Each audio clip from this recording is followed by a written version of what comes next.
এক শরীফ ওসমান হাদির মতো এখন জীবন দেওয়ার জন্য প্রস্তুত। বাংলার জমিনে আর দ্বিতীয় কোনো ফ্যাসিস্টকে দেখতে চাই না। বাংলার জমিনকে আমরা নতুন করে ইসলামী ভাবে এই দেশের ভিতরে কোন নাস্তিক আর বেঈমান দিন আর ইসলাম নিয়ে উল্টাপাল্টা কথা বলবে, ওটা জিহ্বা টেনে দেওয়ার জন্য যুবকরা তৈরি আছে। সাবধানতা অবলম্বন করতে হবে। এটা দ্বীনি প্রোগ্রাম, আল্লাহর মাহফিলের কাজ, আল্লাহ ও রাসূলের কথা হবে। এখানে উল্টাপাল্টা করার কোনো সুযোগ আছে নি?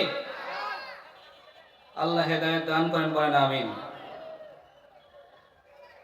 ইত্তেহাদুস শাবাব যুব সংগঠনের উদ্যোগে আয়োজিত 25শে জানুয়ারি 2026 রোজ বৃহস্পতিবার আজকের প্রধান মেহমান মাওলানা আব্দুল খালেক শরীয়তপুরী সাহেব দামাত বারাকাতুহুম হুজুর চলে আসছেন। ইতিপূর্বে আমাদের সামনে দেশ বরেণ্য ওলামা হযরত আপনাদের সামনে মূল্যবান নসিহত পেশ করেছেন। আমি অদম গুনাহগার, আপনাদের সামনে দোয়া নেওয়ার জন্য অল্প একটু আলোচনা করব। আল্লাহ তাআলা যেন ইখলাসের সাথে কথাগুলো বলা, আমাদের সবাইকে শোনা, মানা, আমল করার তৌফিক দান করেন। সকলেই পড়ি আমিন। আমি আপনাদের খেদমতে আল্লাহ তাআলার পবিত্র কালামুল্লাহ শরীফ থেকে সূরা আলে ইমরানের 181 নম্বর আয়াতে কারিমা তেলাওয়াত করেছি।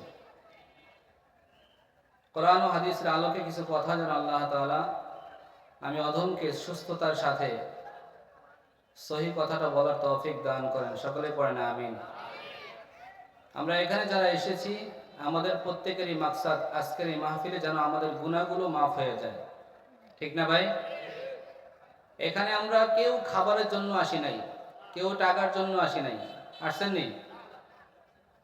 এবং এটা কোনো দলীয় প্রোগ্রাম না, দলীয় কোনো প্রোগ্রাম না।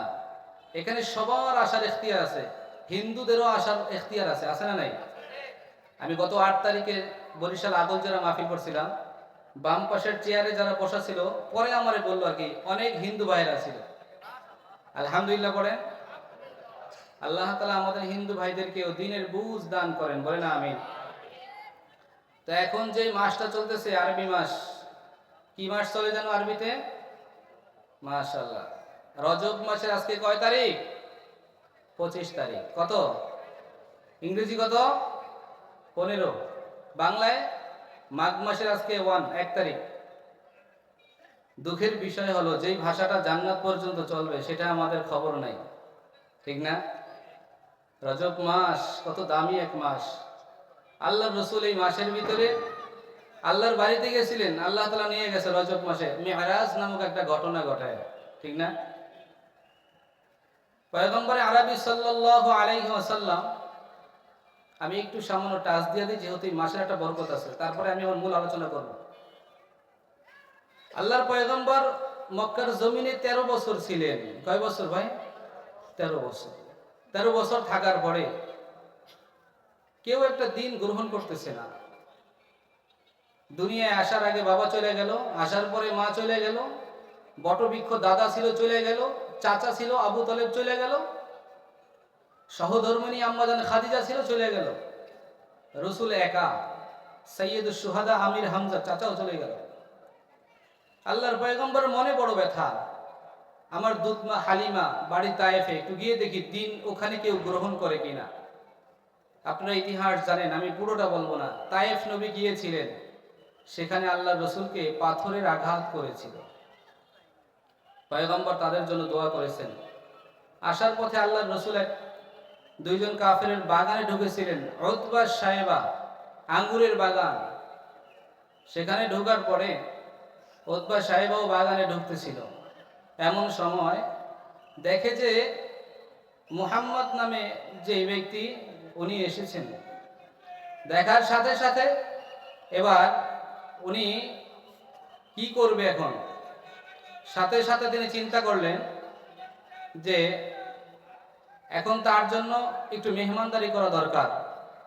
তো তাই তিনি তার জন্য কিছু আঙ্গুর, এই বাগানের যিনি রক্ষক ছিলেন ওনাকে দিয়ে কিছু আঙ্গুর তার কাছে পাঠিয়ে দিয়েছে, গিয়ে বলবা অনুমতি আছে আপনি খান। পয়গম্বরের সামনে নিয়ে আসা হলো। আল্লাহর রাসূল রক্তাক্ত অবস্থায় পয়গম্বর সাল্লাল্লাহু আলাইহি ওয়াসাল্লাম তখন ওই জায়গায় কয়েকটা খেজুর এই আঙ্গুর মুখে মাত্র দিবে, এমন সময় পয়গম্বর সাল্লাল্লাহু আলাইহি ওয়াসাল্লামের জবান দিয়ে বের হয়ে গেল বিসমিল্লাহির রহমানির রহিম। আল্লাহু আকবার। যেই লোকটা আঙ্গুর নিয়ে আসছে পয়গম্বরের চেহারার দিকে তাকায়া রয়েছে আর জবান দিয়ে যে বিসমিল্লাহ পড়েছে, জিজ্ঞাসা করলো পয়গম্বর, কেন আপনি খাবারের শুরুতেই বিসমিল্লাহ পড়লেন? পয়গম্বর ডাক দিয়ে বলে, আমাদের ধর্মের ভিতরে আমার আল্লাহ আমাকে জানিয়ে দিয়েছে বিসমিল্লাহ বলে যদি কোনো কাজ শুরু করা হয় ওই কাজের ভিতরে আমার আল্লাহ বরকত দিয়ে দেয়, তাই আমি বিসমিল্লাহ বলে খাওয়া শুরু করে দিলাম। পয়গম্বর জিজ্ঞেস করে, তোমার বাড়ি কোথায়?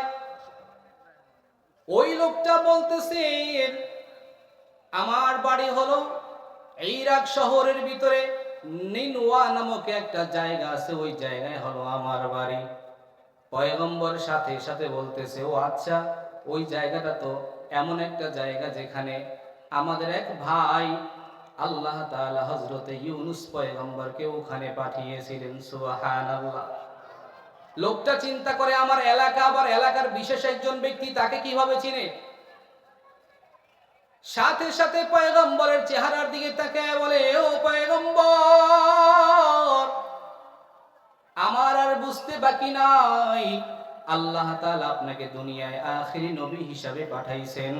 ও পয়গম্বর, আমার নাম হলো আদ্দাস, আমার বাড়ি ওই নিনুয়া শহরে, আমাকে তাড়াতাড়ি কালেমা পড়ায় মুসলমান বানায়া দেন।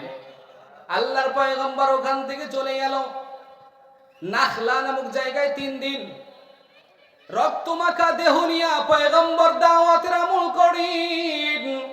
ওই জায়গায় যাওয়ার পরে 3 দিন যখন শেষ হয়ে যায়, সর্বশেষ দিন ফজরের নামাজ তার পালক পুত্র যায়েদ বিন হারেসকে নিয়ে নামাজে দাঁড়ায় গেছে পয়গম্বর। নামাজে যখন পয়গম্বর তার সুরেলা কণ্ঠে মধুর কোরআন তিলাওয়াত করতেছে রে ভাই, এমন সময় আসমান দিয়ে অনেকগুলো জিন্নাত হেঁটে হেঁটে যাচ্ছে। জিন্নাতের মধ্যে হেড কমান্ডার জিন্নাত যিনি, সাথে সাথে বলতেছে, দাঁড়াও, ইন্না সামি'না কুরআনান আজাবা, আমি এক আশ্চর্য কোরআন শুনেছি, কে তেলাওয়াত করে তার তেলাওয়াতটা আমার আগে শুনতে হবে। জিন্নাতের দল জমিনের ভিতরে নাইমা, সাথে সাথে জিন্নাতের দল জমিনের ভিতরে নাইমা এবার পয়গম্বরের চেহারার দিকে তাকায়া দেখে, আমার পয়গম্বরের চেহারা দিয়ে আল্লাহ যেই নূরানি এক চেহারা বানাইছে, তার চেহারা দিয়ে নূরের আলো ছিটকে শুধু বের হইতেছে। আল্লাহু আকবার। আমার পয়গম্বর একটু খেয়াল করেন, মেহনত শুরু করেছিলেন সেই তায়েফের জমিনে, ওই জায়গায় দিন কেউ গ্রহণ করে নাই। আল্লাহ তাআলা জিনদেরকে পাঠিয়ে দিল ওই জায়গা দিয়া, জিনরা পয়গম্বরের তেলাওয়াত শুনছেন আর জমিনে আইসা নবীর চেহারা দেখে বলে, পয়গম্বর আপনার চেহারা এত সুন্দর, আমরা বুঝতে আর বাকি নাই, আমাদেরকেও কালেমা পড়ায়া মুসলমান বানায়া দে। আমার পয়গম্বর ওই জায়গা থেকে এবার রওনা হবে তার মাতৃভূমি আবার মক্কার জমিনে। মক্কার জমিনটা এতটাই খারাপ, পয়গম্বরকে বের করে দিল এই দ্বীনের দাওয়াত দেওয়ার কারণে। এখন পয়গম্বর ঢুকবে এমন কোনো পজিশন নাই। এমন সময় যায়েদ বিন হারিস বলে, ও পয়গম্বর, যদি কারো অনুমতি নিয়ে ঢোকা যায়, কারো মাধ্যম হয়ে ঢোকা যায়, কারো জিম্মাদারিতে ঢোকা যায়, তাইলে আমাদের জন্য সহজ হবে। এমন সময় পয়গম্বর খবর পাঠাইলো একটা বড় একটা নেতার কাছে, তার নাম আখনাস বিন সুরাই। ওই বেঈমানটা বলে, আমি তার জিম্মাদারি নিতে পারবো না। আমার পয়গম্বর একটা ব্যথা পাইলেন। লম্বা ঘটনা আমি সংক্ষেপে বলে শেষ করছি, হযরত যেহেতু চলে আসছে। পয়গম্বর এবার আরো 2 জন নেতার কাছে পাঠাইছে, তারাও না বলে। সর্বশেষ 4 নম্বর যে নেতার কাছে পাঠাইছে তার নাম হলো আদি। ওই আদির কাছে পাঠাইছে মুতিঈম ইবনে আদি। মুতিঈম ইবনে আদি বলে, আমি যতটুকু জানি ওই মুহাম্মদ নামে যে যুবক এই যুবকটা ছোটবেলা থেকে আমাদের গ্রামে বড় হয়েছে, তার নাম সবাই দিয়েছে আল আমিন, অর্থাৎ বিশ্বাসী। এই যুবকের মিথ্যার কোনো অভিযোগ নাই, এই যুবকের নামে চরিত্রে কোনো কলঙ্ক নাই, এই যুবকটা সর্বদিকে ভালো। অতএব তার জিম্মাদারি আমি নিতে রাজি আছি, তাকে আমার কাছে নিয়ে আসো। যদি মুহাম্মদকে কেউ হত্যা করতে চায়, আমার 4টা সন্তান আছে, আমি আমার 4 সন্তান সহ আমার মুহাম্মদকে হেফাজত করার জন্য আমি নিজে আমার 4 সন্তান 5টা তরবারি নিয়ে আবু জাহেল উতবা সাহেবের বিরুদ্ধে আমি দাঁড়ায়া যাব। আল্লাহু আকবার। এখান থেকে একটা শিখার বিষয় আছে। আমার পয়গম্বর হচ্ছেন মুসলিম, আমার পয়গম্বর দাওয়াত দিবেন মুসলমানের কাজের দাওয়াত, আর সিকিউরিটি দিতেছে একজন অমুসলিম। মুতিম ইবনে আদি সে মুসলমান না, এটা কাফের। তার 4 সন্তান নিয়ে তাকে হেফাজতের জন্য এখানে সে কি করলো, পরিপূর্ণ শেল্টার দিয়ে ফেলেছে। এখন দেখেন, একজন কাফের যদি আমার পয়গম্বরের দ্বীন রক্ষার জন্য, আমার পয়গম্বরকে হেফাজত করার জন্য যদি সে তার 4 সন্তান সহ তরবারি নিয়ে প্রস্তুত থাকতে পারে, আমি তো মনে করি এখন আমার বাংলার জমিন, আমাদের জমিনের ভিতরে মুসলমানের একটা আলাদা অধিকার এখন আমরা ফিরে পাইছি। ঠিক না ঠিক বলে বলেন? অতএব এখন আর সেই শাহবাগের চত্বরের ভিতরে যদি কোনো বেঈমান, যদি কোনো নাস্তিক, যদি কোনো অমুসলিম আমার স্বাধীন দেশের ভিতরে আবার যদি কখনো কোরআন নিয়া, ইসলাম নিয়া, কোনো আলেমকে নিয়া, মাদ্রাসা নিয়া, মসজিদ নিয়া কোনো প্রকার বিন্দু পরিমাণ কটাক্ষ করার চেষ্টা করে, মুতিম ইবনে আদি যেমন তার 4 সন্তানকে নিয়া তরবারি নিয়ে প্রস্তুত ছিল, আমরা এই গাজীপুরের মুসলমান আমরা সারা বাংলাদেশের ভিতরে একটা আলোড়ন সৃষ্টি করে দিব। আমার দেশে কোনো নাস্তিক কথা বলে পার পাবে না। আমরা মুসলমান, আমরা যুবক সন্তান সকলে মিলে আমরাও তৈরি আছি, তরবারি দিয়ে বেঈমানদের মাথাকে আলাদা করে দিব। ঠিক কি না?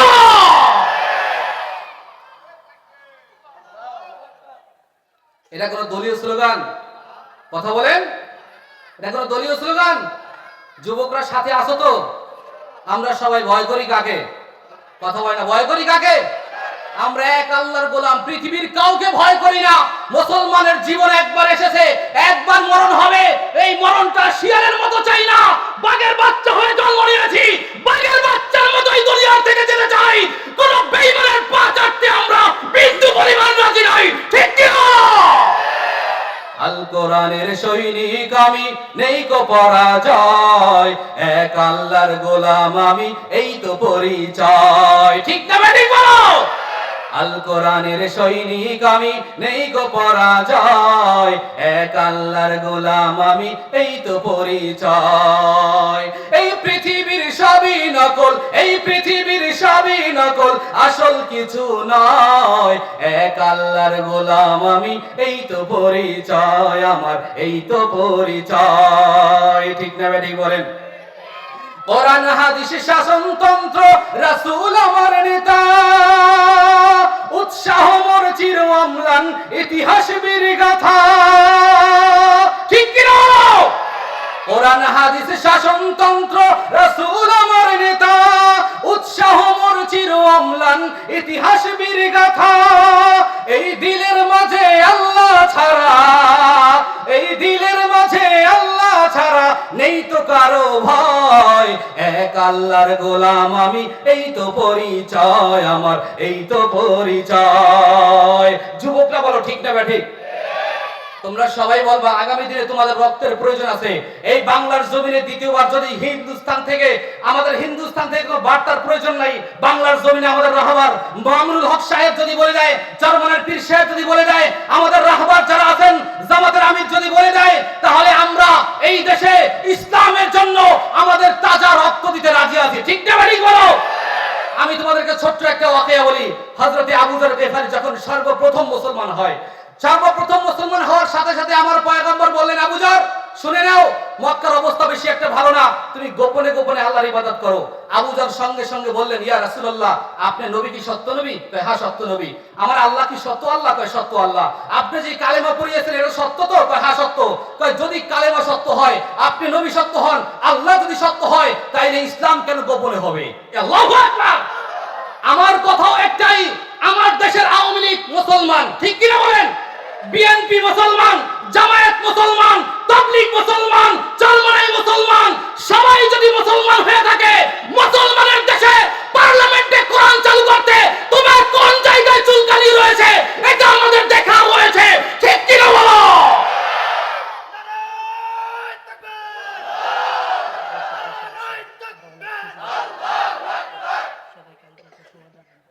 কথা ঠিক না ঠিক? তোমরা সাথে আসো তো ইনশাআল্লাহ? আমাদের কথা পরিষ্কার, আমরা ইতিপূর্বেও কারো পা চাটি নাই, সামনেও পা চাটার অভ্যাস নাই, ঠিক না ঠিক? এই কথা বলে ঠিক না ঠিক? যদি যুদ্ধের প্রয়োজন হয়, লড়াইয়ের প্রয়োজন হয়, লড়াইয়ের ময়দানে আমরা যাইতে রাজি আছি, কিন্তু আমরা এই দেশে আমাদের ঈমান বিক্রি করে তারপরে সাদা কাফনের প্যাকেট হয়ে কবরে যাব, এইরকম মুসলমান আমরা না। কথা বলেন ঠিক না ঠিক? হযরতে খুবাইব, আমি এই কথাটা বলে শেষ করব। হযরতে খুবাইব রাদিয়াল্লাহু তাআলা আনহু এক সাহাবা, শুনেন, আজব দুজব ঘটনা বলার টাইম নেই, সাহাবীদের ঘটনা শুনেন। হযরতে খুবাইব রাদিয়াল্লাহু তাআলা আনহুকে বদরের যুদ্ধ থেকে ধরে নিয়ে গেছে। দেখেন, খুবাইব রাদিয়াল্লাহু তাআলা আনহুকে বলল, তুমি শুধু একটা কথা বলো, তোমাকে ছেড়ে দেওয়া হবে। কি কথা? তুমি শুধু বলো যে মুহাম্মদকে মেরে ফেলা হবে, তারে কিছুই করা হবে না, শুধু কথাটা তুমি বলবা। খুবাইব রাদিয়াল্লাহু তাআলা আনহু বলল, আমার জীবন থাকা অবস্থায় আমার দয়ার নবী, মায়ার নবী মুহাম্মদ রাসূলুল্লাহকে মৃত্যুর কথা তো দূরের কথা, আমার সামনে কেউ একটা ফুলের টোকা দিবে এটাও আমি বরদাস্ত করতে পারি না। সাথে সাথে তার ডান হাতটা কেটে ফেলেছে বেঈমানের বাচ্চারা, বাম হাত কেটে ফেলেছে, এরপর ডান পা কেটেছে, বাম পা কেটেছে, তারে আস্তে আস্তে করে কষ্ট দিয়ে দিয়ে নির্মমভাবে শাহাদাত বরণ করায় ফেলেছে। খুবাইব রাদিয়াল্লাহু তাআলা আনহু সর্বশেষ একটা কথা বলেছিল, আমার হাত কাটতে পারো, পা কাটতে পারো, আমার জীবন চলে যেতে পারে, আমি ইসলামের জন্য এই কালেমা যেহেতু গলার ভিতরে ঢুকাইছি, আমার জীবন চলে যেতে পারে, আমি ইসলামের বিপক্ষে, আমার নবীর বিপক্ষে এক চুল পরিমাণ কথা আমি বলতে পারবো না। ওরে ভাই, আল্লাহ তাআলা কোরআনের ভিতরে বলেছে, আমিনু কামা আমানান নাস, তোমরা ঈমান আনো সেই মানুষের মতো। কোন মানুষ? সাহাবা ইকরামের মতো। আর সাহাবা ইকরামের মধ্যে খুবাইব যেহেতু আমাদের মাঝে প্রমাণ করে গেল, আমার জীবন চলে যেতে পারে, হাত চলে যেতে পারে, পা চলে যেতে পারে, আমি আমার জীবনের সামনে আমার ইসলামকে অপমান করতে পারবো না, আমার নবীকে অপমান করতে পারবো না। ঠিক আমরাও একই কথা বলতে চাই, আমার জীবন যাইতে পারে, আমাকে রাইফেলের ভয় দেখানো হইতে পারে, আমাকে দলীয় কোনো হুমকি দেখানো হইতে পারে, কিন্তু আমি একটাই একটা স্পষ্ট কথা বলতে চাই, আমার জীবনের শেষ মুহূর্ত পর্যন্ত ইসলামের বিরুদ্ধে কোনো কথা এইটা আমি আমার গলার ভিতরে ঢুকাইতে পারবো না, আমি আমার গলায় ঢুকাইতে পারবো না। কথা ঠিক আছে তো ইনশাআল্লাহ? সবাই মিলে ইনশাআল্লাহ আমরা লড়াইয়ের ময়দানে যাইতে তৈরি তো ইনশাআল্লাহ? লড়াইয়ের ওই ময়দানেতে যেতে তোমাকে হবে, প্রয়োজনে সব রক্তটুকু জমিনেই ঢেলে দেবে, ঠিক কি না? লড়াইয়ের ওই ময়দানেতে যেতে তোমাকে হবে, প্রয়োজনে সব রক্তটুকু জমিনেই ঢেলে দেবে, তবুও তোমায় লড়তেই হবে, মানিবে না পরাজয়, তবুও তোমায় লড়তেই হবে, মানিবে না পরাজয়। বিপ্লব মানে জীবন দেয়া বসে থাকা নয়, সে কোনোদিন আসবে না রে করো যদি ভয়। তার মানে ভয় এগুলোর আছে, ঠিকের আওয়াজে বোঝা যায় ভয় আছে। আপনাদের কি ভয় আছে? তাহলে আপনি ঠিক এত আসতে বললেন কেন? আরেকবার চান্স, ঠিক না বা ঠিক? হয় না আরেকবার, ঠিক না বা ঠিক? আরে শোনেন, মামুনুল হক সাহেব এই বাংলার জমিন থেকে জেলখানায় গিয়েছিল কেন? তার অন্যায় একটাই ছিল, তিনি হকের আওয়াজ দিয়েছেন, কোরআনের পক্ষে কথা বলেছেন, আল্লাহ ও রাসূলের পক্ষে কথা বলেছেন। আরে ভাই, আমরা